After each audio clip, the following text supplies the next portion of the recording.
Hello， 大家好，我依家今日拍一個視頻咧，就係一鏡到底1個鐘，到底喺長隆可以玩到咩嚇？我呢個視頻咧專門係攞廣東話講噶，因為面對香港同澳門嘅客人。而家睇時間對鐘，依家係11月24號嘅晏晝4點17分，拍到6點鐘，走出發。然後記得，因為你哋平時入嚟嗰陣時咧，檢票喺呢度嚇。呢邊係住酒店嘅，住酒店咧可以係提前1個鐘入嚟。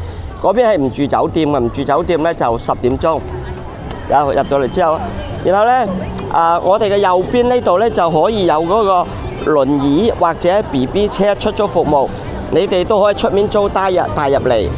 然後嗰度咧係有嘅遊客服務中心，有咩事啊，或者你到時跌咗嘢咧，可以去遊客服務中心度去報備。有我哋依家入到嚟，因為依家5點鐘呢個時候，好多人已經出嚟噶啦。有啲咧係去睇嗰個長隆秀，有啲係去食自助餐。然後我哋左邊呢度咧係一個商店，呢度係有好多嘅紀念品。然後就呢度嘅紀念品就好多咧。呢個店係最完善嘅嚇，記得入到嚟右邊、左邊呢個商店。係最多嘢嘅，所有商品呢度都係有齊嘅。然後佢又係當你哋買完嘢之後咧，最晏開㗎。咁我哋依家繼續行翻出嚟，呢條叫海洋大街。一出到嚟之後咧，我就按照我嘅順序帶你哋去兜一圈、玩一圈嚇。記得關注下我啦。我下一個視頻係攞英文。下一個視頻攞英文介紹下。入到嚟之後呢，你哋記得海洋王國一入到嚟佢係分幾個區域嘅。我哋嘅左邊嗰度呢係海上山，嗰邊呢係每日朝早嘅10點半先開。然後右邊呢度呢係海豚灣，呢邊係11點鐘先開㗎嚇。有我哋以呢邊為主啦，我哋喺呢度咁轉一個圈啦。盡量將個時間control 到1個鐘，因為有啲 channel 係唔可以發視頻超過60分鐘。我哋呢邊入嚟，嗰度係中華白海豚，嗰度有一條中華白海豚咧，喺新加坡動物園執咗粒送過嚟長隆呢度嘅嚇。我哋繼續呢度過嚟，然後呢度一入到去呢。第一個項目係嗰個5D 電影嚇，5D 電影呢不限年齡嘅，但係老人呢同埋孕婦或者好細嘅 BB 呢係唔建議嘅。你哋記得5D 電影最後一排嘅位係唔識喐嘅嚇，冇效果嘅。然後就時長大概係15分鐘。係一定唔可以錯過嘅節目嚇，好值得去睇嘅。佢入面係有1000個座位㗎。如果人多嘅情況之下呢，佢係每30分鐘一場。如果非常人多嘅情況之下呢，係每20分鐘一場。但係如果人少嘅情況之下呢，佢係下晝3點鐘之前每30分鐘一場。3點鐘之後係1個鐘一場。哇！好多學生喺度睇啦。有呢個項目依家喺度維修緊，呢個叫做海船轉車。因為你哋睇到視頻，你哋到時嚟呢個項目都會正常噶啦嚇。呢個項目呢就係米5以下小朋友一定要有大人陪同。繼續過嚟，好大陣嗰啲油漆嘅味道。因為其實喺抖音度，好似我咁長係1個鐘介紹長隆嘅視頻，基本上冇嘅嚇。有你哋可能有小朋友、細路哥會帶住 BB 車，點算呢？ BB 車抌喺出面就得㗎啦，冇人攞你㗎，大把監控。佢有啲咧係有免費嘅所提供㗎。嗰度有個廁所，繼續過嚟。呢度有啲攤位就係你俾錢就可以玩遊戲，贏嗰啲公仔嚇。呢度呢個餐廳叫城堡餐廳，因為我哋可能你哋會帶老人家或者小朋友啊咁，如果喺入面買凍水飲呢，就會凍啊嘛。你哋記得自己可以帶保溫瓶或者帶水杯，可以去餐廳度打溫水嚇。佢係冇熱水提供，係溫水。然後依家呢個場景就係佢哋同海豚互動。呢個海豚呢叫平皮海豚嚇。長隆演出嗰啲海豚呢都係呢一款。我一陣間將鏡頭撳低落嚟，睇唔睇嘅？佢哋依家喺度一個互動環節。佢係有啲時間嘅，你哋喺長隆嘅 App 嗰度可以睇到噶啦。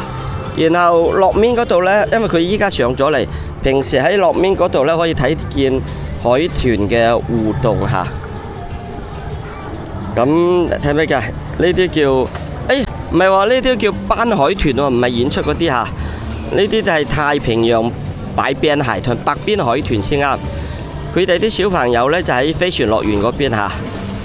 哇！依家喺度活動。OK， 咁我哋繼續去轉。唔係平皮海豚啊，係斑紋海豚嚇。繼續向前面去。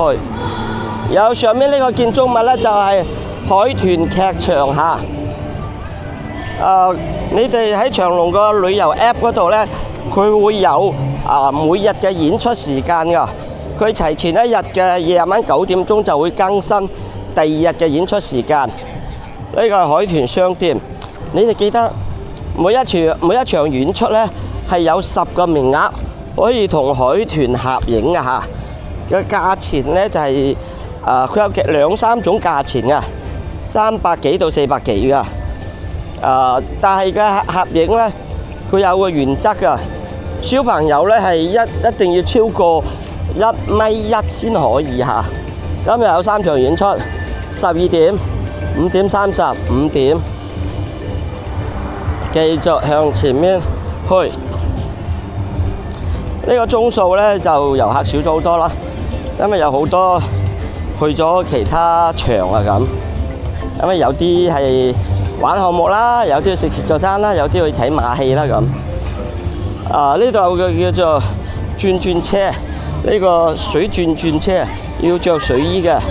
不過其實玩呢個項目嘅人係比較少㗎，呢個項目係好冷門㗎，所以我哋啲遊客呢，我哋自己啲客人都好少玩呢個項目㗎。OK， 唔理啦，繼續向前面去。我哋前方嗰度呢係有海牛館嚇。長隆呢每日會有好多演出嘅，你哋記得。我建議就係朝早睇動物，中午睇演出，晏晝先去玩項目，咁呢個安排呢就會比較好咯。哇！今日天氣好正啊，因為我哋要錯開，因為哇過山車，呢個叫鸚鵡過山車嚇，小朋友要1.32米到1.95米先可以玩下。我哋繼續過嚟去睇另外一個項目，走出嚟。然後呢個項目叫雨林升降塔，我依家望到呢個呢就係高嘅嚇。呢個高嘅呢就40米，但係佢需要就係1.2米以上先可以玩下。1.2米到1.5米係需要有大人陪同下。然後佢隔離嗰度呢係有一個只要1米就可以玩啦嚇。隔離嗰個矮啲25米呢，1米就可以玩，但係佢一樣有要求，1米到1.5米都需要有成人嘅陪同。然後呢度係有個攀爬嘅項目，但係可能嚟到呢度玩呢一樣嘢就可能好無聊咯。但係小朋友嘅世界唔一樣嚇，或者小朋友會中意咯。呢度呢兩個項目叫雨林升降塔，佢開得最晏㗎，佢係夜晚7點半都還可以玩㗎，7點45分、7點45分都可以繼續玩。咁我哋依家行返入面嗰度，呢個餐廳叫雨林餐廳，呢個餐廳叫雨林餐廳。然後我哋行返入面呢個位置，因為一陣喺前面轉左，大概有20米左右，嗰個咧就係嗰個叫咩咧？嗰個叫做海牛館嚇。佢入面除咗有海牛之外咧，還有其他嘅熱帶魚，即是河嗰啲魚咯。然後還有娃娃魚啊咁。哇！過山車又嚟啦，幾 OK 噶。還有你哋知唔知過山車邊一排最刺激啊？嚟啦嚟啦！哇！大家知唔知道過山車邊一排最刺激？如果知呢，留言俾我下。走啦，我哋繼續過嚟。咁你哋嚟長隆玩係同屋企人啊，還是同條女啊？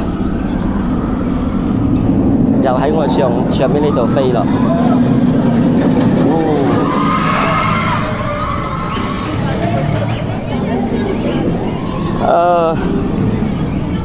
入面呢度呢就係海牛館，佢入面嘅係熱帶魚嚟㗎。咁我就唔兜入去啦。如果你哋係3日2夜呢，佢入面啲海牛呢就冇飛船樂園嘅海牛咁清晰咁多，因為佢隔得比較遠。然後你哋到時可以自己去睇，要唔要入嚟嚇？OK， 咁我哋依家就去其他地方。景區係有好多廁所㗎，我隔離呢度呢又係一個廁所。基本上每個廁所呢都係屬於叫吸煙區嚇。我哋呢邊啲學生仔嚟呢度秋遊，好多學生中意玩呢啲超級刺激嘅項目㗎，所以每個刺激嘅項目呢都係好多學生㗎。睇下依家呢個時候5點，我呢個鐘數係5點09分，睇下排隊要幾耐。哇！又上嚟啦！我哋睇先，依家排隊只要5分鐘 ，OK 啦，排隊5分鐘。還有一個項目就係，如果大家係肥仔肥女就要注意咯喎，因為鸚鵡過山車就係，如果你超過260斤係唔可以玩㗎嚇，佢有一個限制㗎嚇。因為你哋嗰邊係講磅啊，唔知道260斤係幾多磅呢？如果知嘅話，唔該留言俾我，等我知道下幾耐下、幾大下、幾重嘅先啊！走，繼續向前面去。呢個鸚鵡過山車呢，轉一圈呢，大概就係2分鐘時間。我哋繼續向前面開。呢度係食啲簡單嘅食品嚇。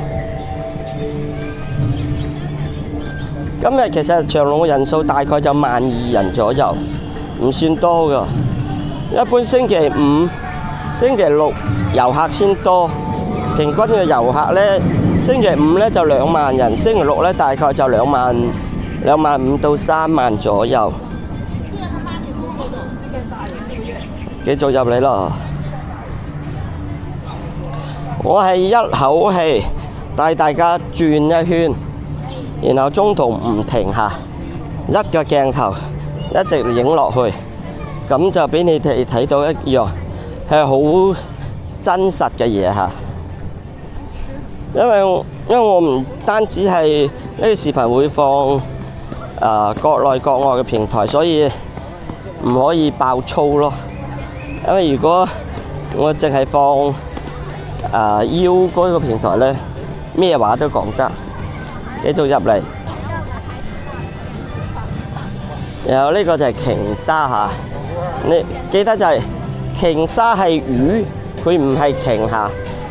鯨魚呢就係海洋哺乳類嘅動物，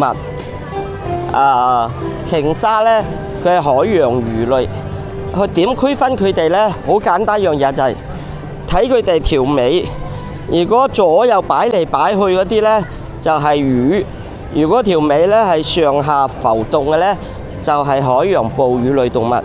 點解咁分呢？係咁嘅，因為如果佢係魚呢，佢係攞個鰓嚟呼吸噶嘛，所以佢可以喺水度好耐噶嘛，水入面有空氣排出嚟啊嘛。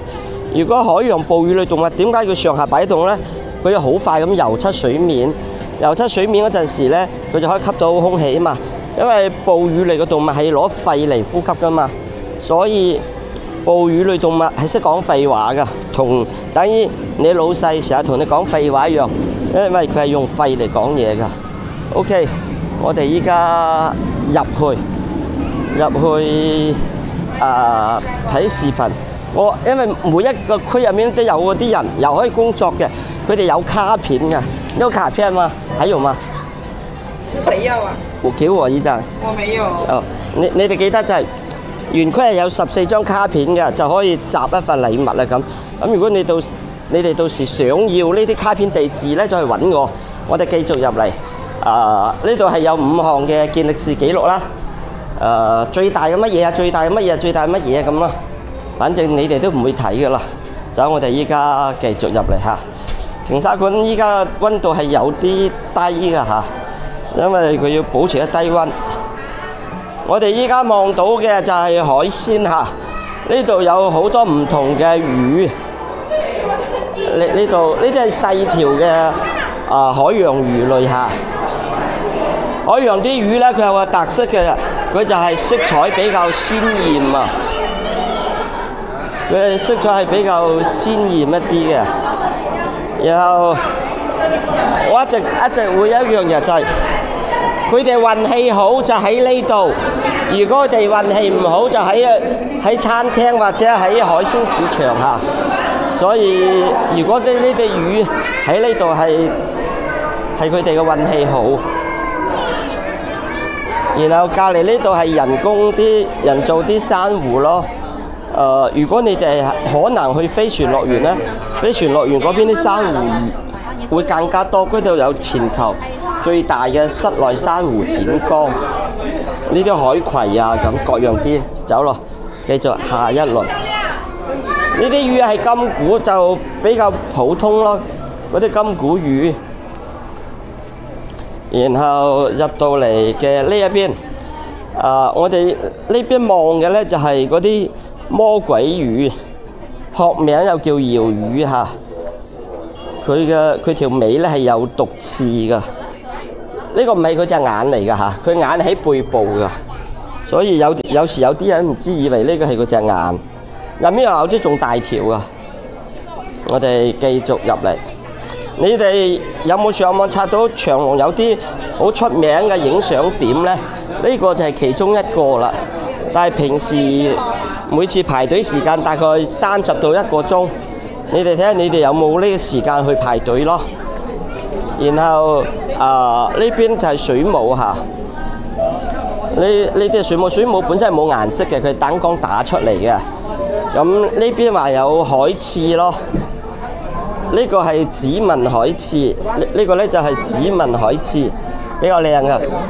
呢度咧就係太平洋海刺咯，海刺嚇，呢啲咧太平洋海刺。好，繼續下一輪。我哋依家入到嚟呢度呢，就係屬於叫鯨鯊館。鯨鯊館呢，就係世界上最大嘅室內水族館嚇。佢個玻璃呢，佢呢個叫亞克力，佢係由8塊亞克力製作而成嘅。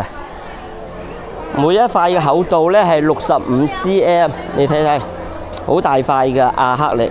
呢個缸呢，有差唔多39米闊，長啊，高係11米好似。如果你哋有睇 TVB 嘅劇集呢，有好多時候啲劇集呢就喺呢個場景影㗎。最出名嘅就係《使徒行者》咯，《使徒行者》孫軒同邊個啊？唔記得孫軒同邊個？仲有卓海喺呢度有幾個場景啊？還有康 Sir 又喺呢度有幾個場景。走啦，記住呢度可以影相啊，79，可以幫你影張相送個架。走啦，入嚟啦。其實你哋可能唔知嘅話，一樣嘢就係可以住喺呢度嘅喎。1500蚊兩個人嚇，夜晚喺呢度瞓帳篷，包兩個人嘅門飛同埋住宿1晚，就喺呢度。咁夜晚就可以睇鯊魚瞓覺啦。如果小朋友有6歲到15歲呢，係一個唔錯嘅體驗嚟嘅。呢個就係鯨鯊啦。鯨鯊係魚嚇，你睇下佢呢度差唔多成6到8米長，佢有成4噸重，佢個嘴呢就係1米闊嚇，所以係好大條噶。入嚟鯨鯊館最好嘅時間呢，係朝早嘅11:20到35分，因為呢個時間段呢，係有潛水員落嚟為嗰啲叫做領航魚，還有就係魔鬼魚食嘢，嗰個場景好正好靚啊！所以如果時間對得準呢，嗰個時間嚟睇係 OK 噶。我哋依家入到嚟，你睇呢度呢，哇！呢啲叫黃金身或者領航魚嚇，好大條魔鬼魚，你睇睇，係咪好正呢？入面有200幾種魚，2萬幾條，入面係由有標準嘅12個游泳池組成啊。當然入面嗰啲係海水嚟㗎嚇。海入面嘅魚同河入面嘅魚有咩區別呢？海入面嘅魚係得一條骨嘅，所以你小朋友細呢，食海魚呢就唔怕刺到喉嚨咯。然後入面有蘇眉、有石斑、有龍躉，佢好多種魚嘅。就係冇八爪魚。我哋可能有個問題就係點解入面啲大條魚唔食啲細魚嘅呢？你哋有冇咁嘅問題？係咁嘅。當呢啲魚要入到嚟呢個管道養嗰陣時，會先分開俾佢哋韞住喺度，韞住喺度嗰陣時咧，先餵佢哋食啲冰鮮魚，等佢哋知道哦，原來我哋係要食呢啲魚嘅咁，好大條嘅魔鬼魚嚇。走啦，我哋依家就出嚟逛完呢個鯨鯊館，我哋要行出面嚇。因為我希望就1個鐘時間，帶大家多睇啲嘢咁咯。因為已經用咗25分鐘啦。呢度呢就係呢個玻璃啦嚇，亞克力嘅一個玻璃。就 go， 繼續向前面去。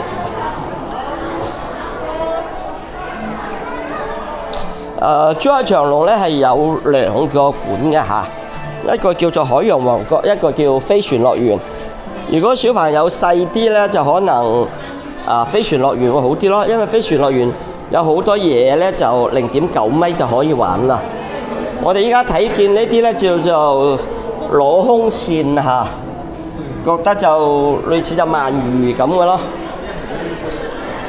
繼續向前行。前面嗰啲咧叫雪花水舞嚇，前面嗰啲咧就雪花水舞，好似啲雪花咁嘅咯。呢個右邊呢度咧就係海馬，你睇下呢啲家長揼個小朋友上去，哎呀！你信唔信？如果小朋友跌咗落嚟，一定係賴景區嘅啦，冇辦法啦，唉，中國特色啊！繼續入嚟呢度呢，就係一條30米嘅海底隧道，有好多唔同嘅魚啦，你睇下，哇！啲魚係咪好靚咧？哇！呢啲領航魚一群一群㗎。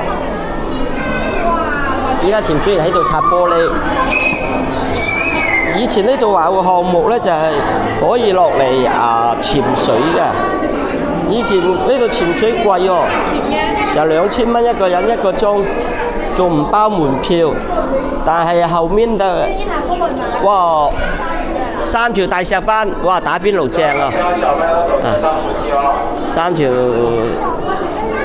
石斑定龍躉啫，攞嚟打邊爐一定正。我再講翻之前呢，以前呢度潛水係2000蚊一個人，不過呢，就係因為訂嘅人唔多，後尾就執咗啦，冇開啦。因為你喺度潛水又唔可以摸啲魚喎，還要喺指定嘅區域，所以就做唔起身咯。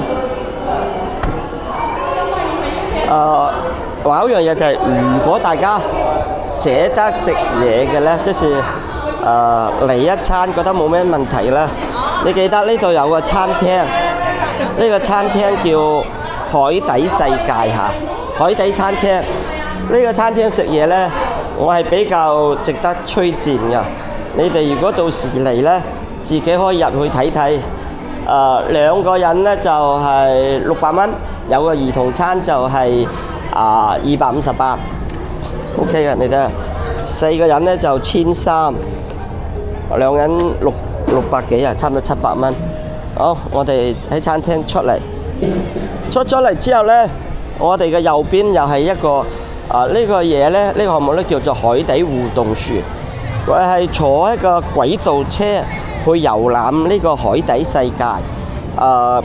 佢有嘅高度限制㗎，要0.9米先可以嚇。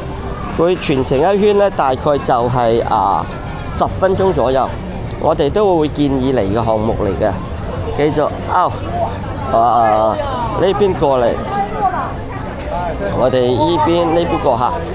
記得如果你哋啲小朋友細呢，5歲以下呢，我都建議帶個 BB 車，因為啲小朋友朝早冇咩問題，走一段路。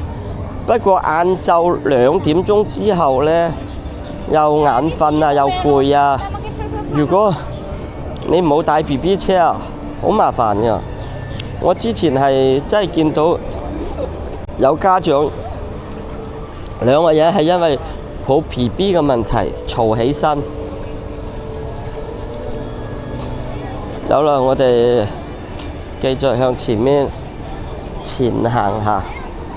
然後右邊呢度係白鯨館，白鯨呢係生活喺北冰洋嗰度，生活喺好凍嘅天氣嗰度嘅嚇。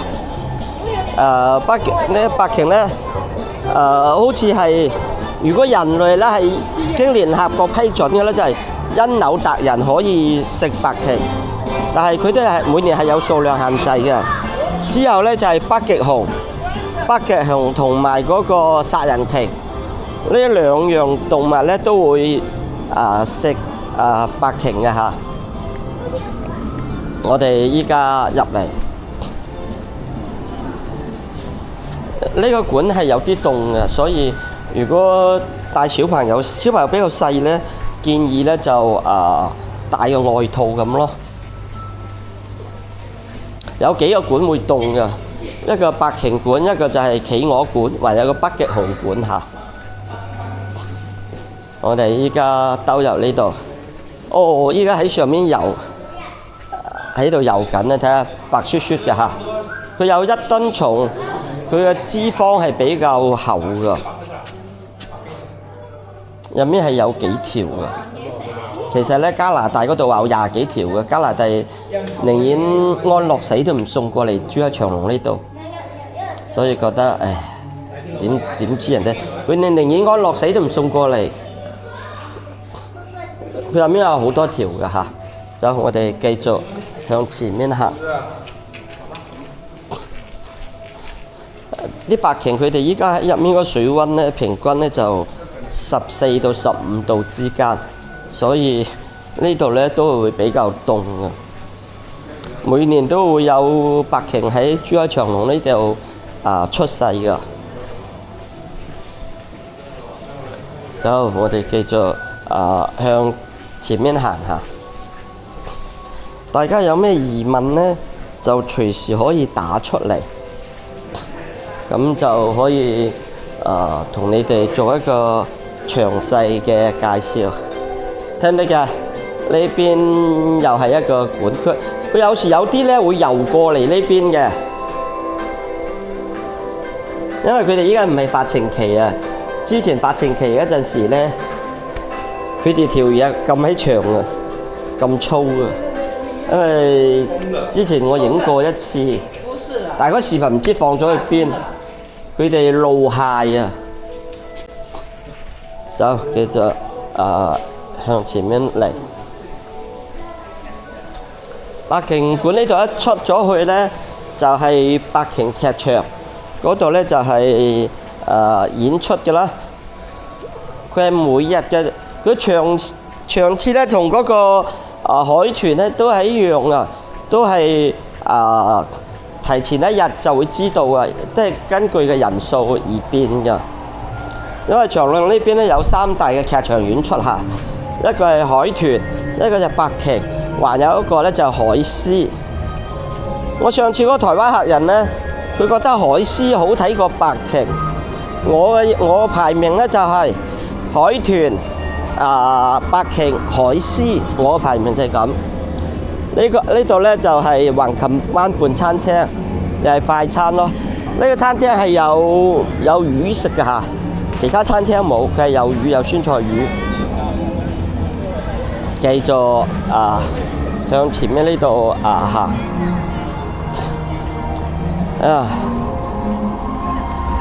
因為如果一陣間演出咧，好多人出嚟㗎。佢今日最後場係5點45， 6點05分左右結束，到時就會好多人啦。唔經唔覺，我呢視頻影咗半個鐘啦。我哋依家我哋嘅右邊嗰度，呢個項目叫做冰山過山車。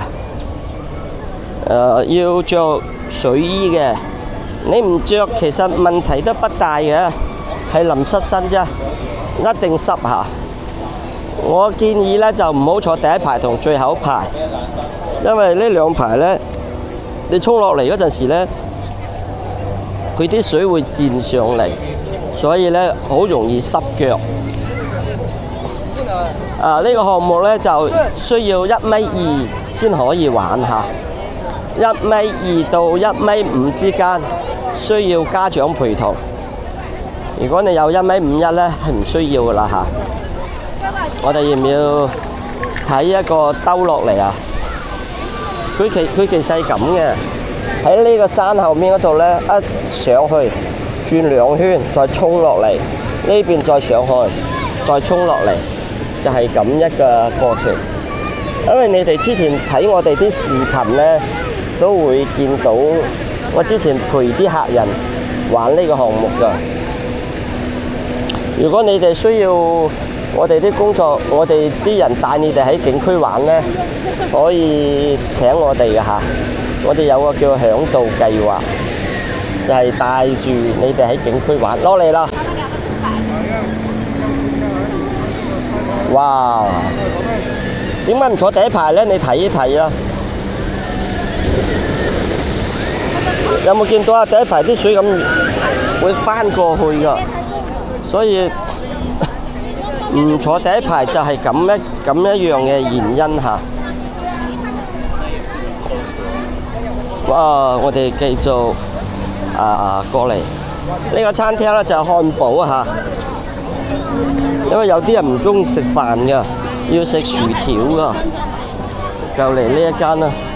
上次嗰個台灣客人就係咁，嗰個小朋友2歲，佢係唔食飯，要食薯條。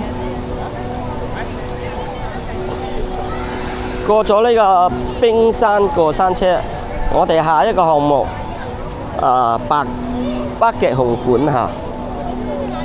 北極熊館咧，有時你哋對時間喎，佢有時有啲時間咧，佢係放啲魚落嚟，北極熊就跳落嚟游水啊。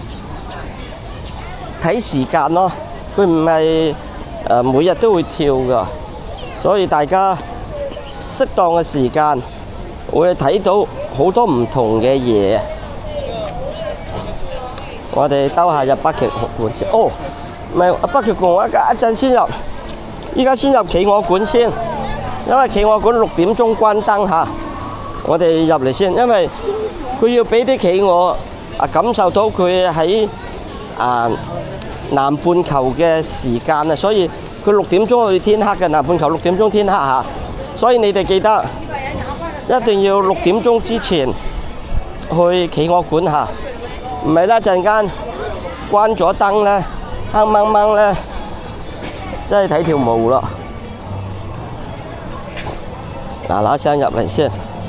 如果帶 BB 車咧，出面呢度又係可以放 BB 車㗎嚇。我繼續向前面行。嗱，出面呢個係綠海龜。歡迎嚟到小館。入嚟啦。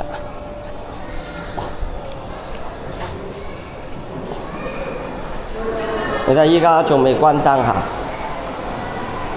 呢度有4種企鵝，呢個有4種企鵝。呢4種企鵝，佢身上扣嗰嘢咧係佢個名記錄，然後嗰邊咧就係啲企鵝嘅 BB 嚇，嗰度咧就係生企鵝嘅，每年都會有好多企鵝喺長隆呢度出世㗎。依家呢度係有4種企鵝，我哋繼續去睇前面嘅企鵝。咁多年嚟喺長隆出世嘅企鵝有400幾隻嚇，哇，都幾犀利！你睇下，呢企鵝隧道，然後上面你睇乜嘢？呢度有隻好細隻嘅企鵝嚇，佢已經出世差唔多個幾月㗎啦。大家知唔知道點解北極熊唔食企鵝啊？有冇人知點解北極熊唔食企鵝呢？你睇咁細個就可以瞓你頸啦。走，我哋繼續上嚟。再前一啲呢，呢度係有啲好大隻嘅企鵝。哦，呢啲呢就係帝企鵝，全世界最大嘅企鵝。呢啲全部呢就係出世3個月㗎嚇。呢啲係出世3個月嘅企鵝，佢唔係大隻㗎，佢哋其實係 BB 嚟㗎嚇，3個月大㗎啫。哇！走啦，我繼續向前行。哇！今年有22隻出世喎，聽唔聽見啊？舊年係17隻，今年係22隻，哇！今年又多好多啦。其實企鵝好唔好食嘅呢？佢呢個牆又出返嚟啦。呢度有全世界唔同嘅企鵝嘅高度嚇。然後最大隻嘅呢就係帝企鵝，115米。好，我哋睇返呢邊，呢邊有啲唔同嘅海雀啦，都係南極嗰邊嘅啦。前面嗰度係企鵝嘅蛋，企鵝蛋。OK， 呢度係帝企鵝喺度游水，我哋踎低啲。哎呀，你哋聽唔聽㗎？呢度就係帝企鵝游水嚇。走，繼續向前行。全世界呢一共係有18種企鵝嚇。呢度呢就列咗一個企鵝嘅家族嘅本嚇。其實企鵝如果統稱嚟分呢，可以分一個寒帶一個溫帶企鵝。呢個就係一個大範圍嘅傾咯。繼續向前面，然後再入到嚟呢，喺呢度係一條企鵝隧道嚇。喺呢度影相呢，哇，會靚好多嘅嚇。嚟到嘅呢度影相，但係如果你哋星期六入嚟呢，就會好多人啦，冇辦法好似依家呢個情況咁，人咁少，影出嚟效果就會好靚嚇，係咪嘅？依家人少影出嚟效果先會正。就我哋繼續向前行，依家行返去嗰個北極熊館，因為如果一陣間一鏡到底入到嚟呢度呢，出面關咗燈呢，效果就唔好啦。我哋繼續向前。如果你哋有咩唔明呢，繼續留言俾我，因為我諗住呢，真係一剔過直接影晒下。我到時翻影出嚟嘅字幕呢，唔一定準嚇，因為係攞電腦去翻嘅，我冇理由一隻字一隻字去改嚇。到時字幕攞繁體字咯，因為繁體字可能就大家睇得明啲咯。而家出嚟，我哋去北極熊館。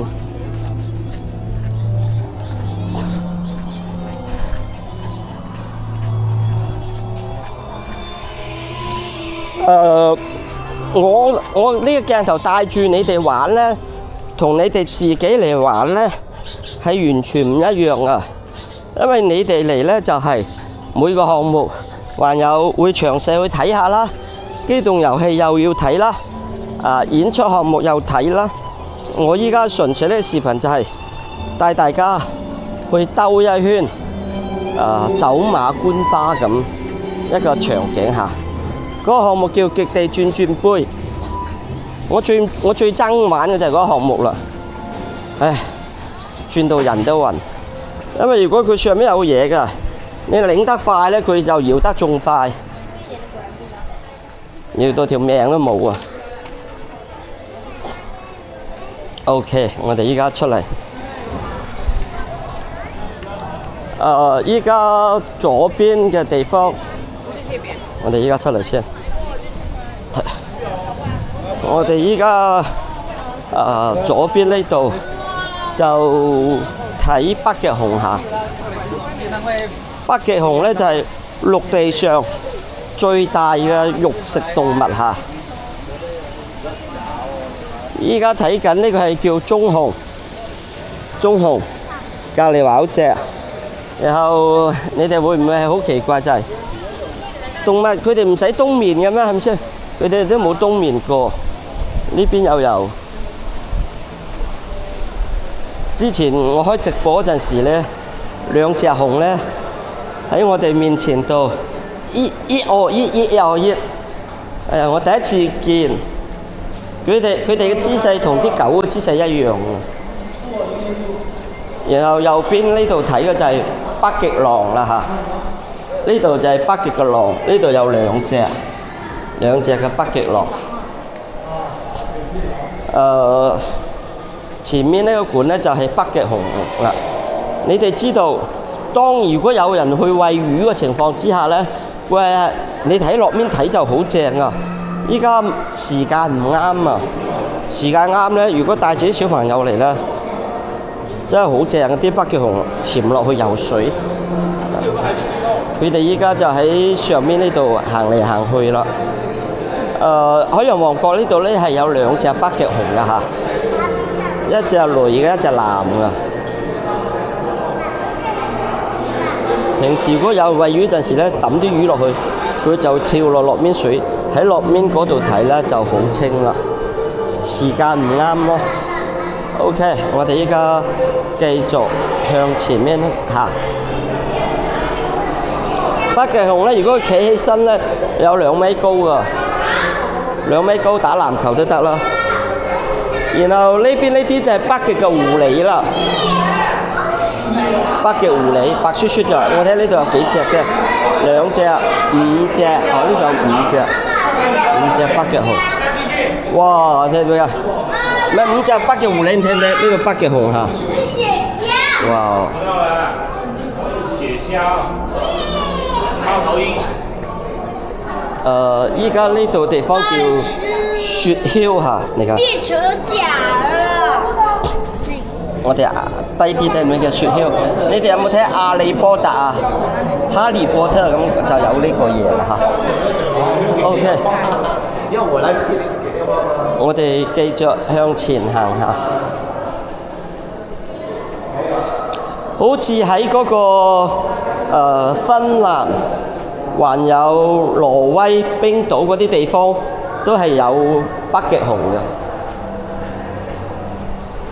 好想去冰島睇極光啊！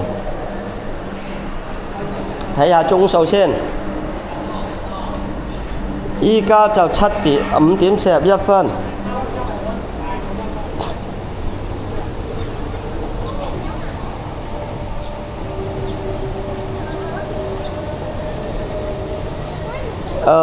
冇關注我哋嘅，記得關注下嚇。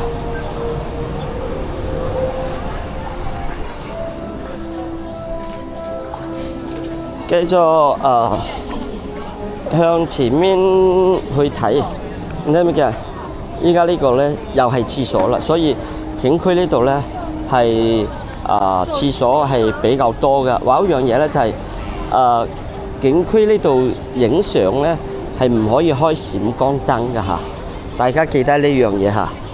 夜晚煙花嗰陣時呢都唔可以開閃光燈㗎。然後繼續向前面行，我哋下一個項目呢就係去英雄島。前面有一個區域咧，因為佢長隆呢度係有幾個地方㗎，佢係分區域。下一個區域呢就英雄島，機動遊戲就比較多。呢個呢就係啱先嗰個冰山過山車啦。呢條船係4號，所以記得唔好坐第一排嚇。因為第一排咧水湧上去，過嚟咧就容易濕，一定濕腳㗎。繼續前行。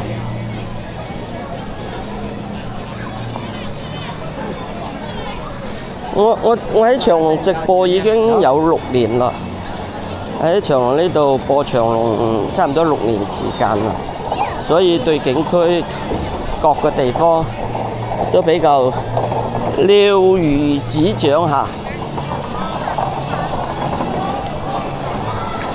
因為長隆佢開咗都珠海長隆開咗有10幾年啦，佢依家好多項目呢就係局部翻新下，所以你哋入到嚟嗰陣時呢會見到，哎呀呢度又圍起嚟啊，嗰度又圍起嚟啊咁，因為佢要局部翻新。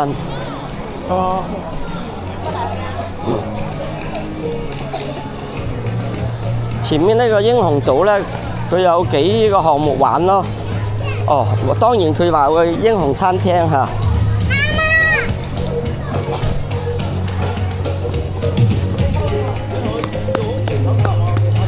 依家景區嘅營業時間呢，就係朝早嘅10點到夜晚嘅8點。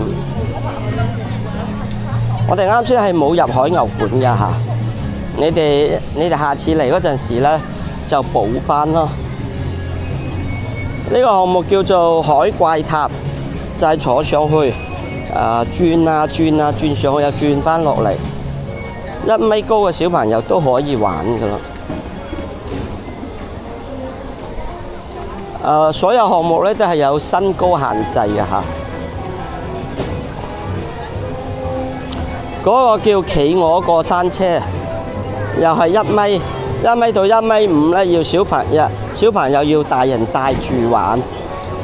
哇！咁轉一圈，前面個場地咧就係當長隆有啲咩大型節目咧，就喺嗰度舉行。我哋見到呢個叫瑤魚池，瑤魚池咧，顧名思義咧就係有好多嗰啲魔鬼魚喺嗰度，可以攞手去捉摸下，但係唔可以捉住佢嘅尾巴下。嗰個餐廳叫英雄餐廳，山上有個纜車嘅，仲未開下，都係長隆嘅。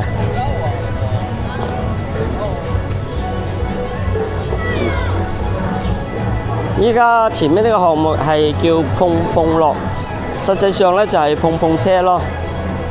又係1米以上嘅大人，1米以上嘅小朋友先可以玩，需要大人陪同。揸車嗰陣時咧，一定要大人揸，小朋友唔可以揸下。呢個就碰碰樂咯。又開到7點半，繼續向前行，準備天黑咯，所以揸緊時間兜一圈，帶大家去睇一睇。因為我今日朝早去咗海邊影其他視頻，所以拍呢個呢就會晏咗咯。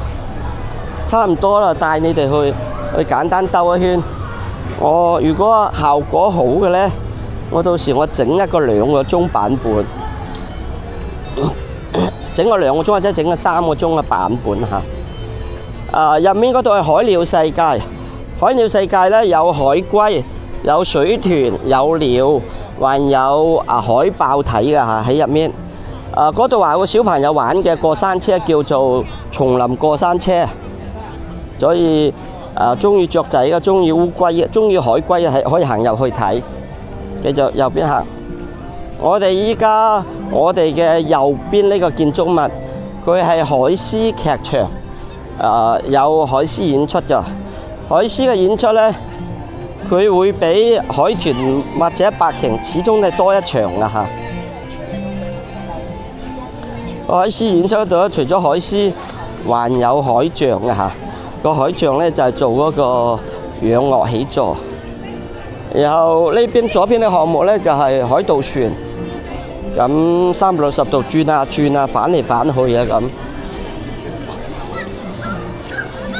前面係有海象，呢個海象呢，就係你哋可以買魚仔去餵海象嚇，30蚊一份，一份呢係有6條魚。次次我哋都會建議客人買呢個嘢，然後去餵嚇，因為俾啲小朋友可以同啲動物有嘅互動咯。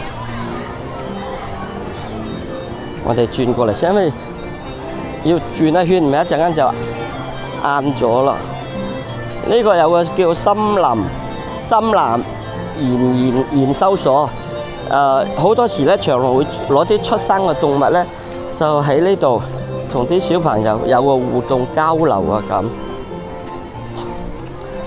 繼續上嚟，呢個鐘數餵海象嗰個檔口已經收咗檔啦，好似每日晏晝5點鐘之前都可以買魚嚟餵噶。呢度有一隻差唔多1歲嘅，叫做啦啦嚇，啦啦先啱啊！我哋入嚟睇睇海象先生。Hello，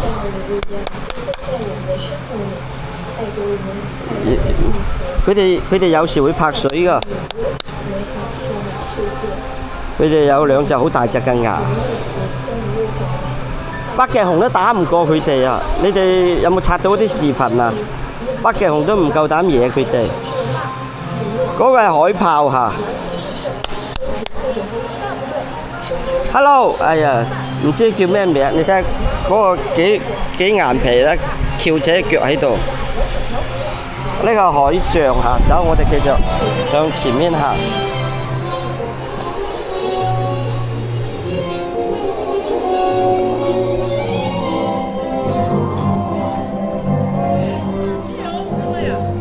然後我哋旁邊呢度有呢個項目，你哋記得你哋一定要睇5D 電影。點解呢？因為你哋睇咗5D 電影呢，就係會有呢個場景咯，就記得呢個場景係乜嘢咯。所以嗰個5D 電影就係會有呢一個場景嘅介紹。呢個項目呢叫超級激流，需要就係1.2米到1.5米先可以玩。1.2米到1.5米咧係要有大人陪同嘅嚇。長隆每次機動遊戲出事咧都係呢個，上星期又出事，又有啲人卡咗喺上面。又年度維修啊！玩唔到啦，因為早幾段時間又係出咗事嘅。呢個又係要着睡衣嘅嚇，着唔着都得，但係唔着咧就濕身就一定噶啦。咁我哋繼續向前行。佢有年度維修喎，反正每一樣嘅機動遊戲呢，佢每年都係有一個檢查嘅嚇。我哋繼續向前行，依家呢度呢就海獅港灣。我哋依家左邊呢度呢就係細隻啲嘅海獅，呢啲係加州海獅嚇，細隻好多噶。你哋睇鏡頭縮落嚟先。睇唔睇嘅？有一隻海獅媽媽，嗰個細隻嘅海獅嚇。呢啲咧就叫做加州海獅。你睇嗰邊有一對一大一細嚇，呢度一大一細嚇。平時有時咧見到佢哋喺度打交，哇哇咁嗌得好大聲啊！就我哋向前行。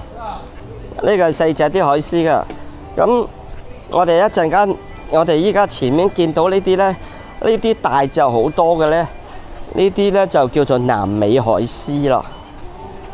因為我哋有時如果你哋刷視頻都見到南美海獅喺啲漁民邊度啊，要食佢哋湯剩嗰啲魚啊、魚嘅邊料啊咁。佢哋依家潛咗喺嗰邊，依家游晒落面啦。記得有鬃毛大隻嗰啲呢，就係公嘅嚇，你睇好惡噶。然後細嗰啲呢，就係乸嚇，即是冇呢個真係女嘅，呢個係乸嘅。嗰啲好大隻好惡嗰啲呢，就係公嘅嚇。你睇佢哋嘅頸部有好多毛啊，嗰啲就係公嘅啦。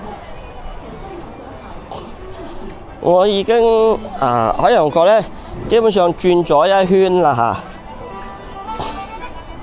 嚇。時間差唔多喎，依家53分，依家行返海洋大街就啱啱結束1個鐘時間。咁如果呢個視頻 OK 嘅，效果好嘅呢，咁我下一次呢，我就開一個2個鐘長視頻嚇。我到時整一個2個鐘嘅長視頻，或者整一個3個鐘嘅長視頻，都係廣東話嘅，包埋去睇演出嘅嚇。哦，原來佢呢度維修，所以冇開，唔關上次項目出現問題，呢度去整個頂啊，各樣啲都可以嘅。定期去更新啲設備啊，做下維護，因為已經好多年啦。唔係嘅話咧，俾啲人入到嚟，哇，破舊舊啊咁。我呢個視頻差唔多要結束啦。希望大家會鍾意我咁嘅形式嚟介紹咯。因為我今日得一個人，我下次呢就係揾多個拍檔，我就出鏡，佢影住我，我就嚟介紹咯。咁係咪會好啲啊？因為佢影住我，我一邊行一邊介紹啊咁。呢度入返嚟，呢度呢就係嗰個商店啦。海洋寶藏商店，呢度就可以買好多唔同嘅紀念品啦咁。M 豆，咁出到出面嘅大街道就結束呢個視頻。記得如果你哋嚟長玩，可以揾我哋安排響度，可以揾我哋訂酒店都冇問題嚇。至於價錢方面，到時傾咯，因為佢嘅價錢係會變㗎，會上下浮動㗎。反正呢就係越早訂嘅價錢呢就越優惠咯。出返嚟呢度啦。我哋呢個視頻就到呢度結束啦嚇。如果鍾意睇我嘅視頻呢，記得收藏、點讚嚇。拜拜，拜拜啦嚇，拜拜。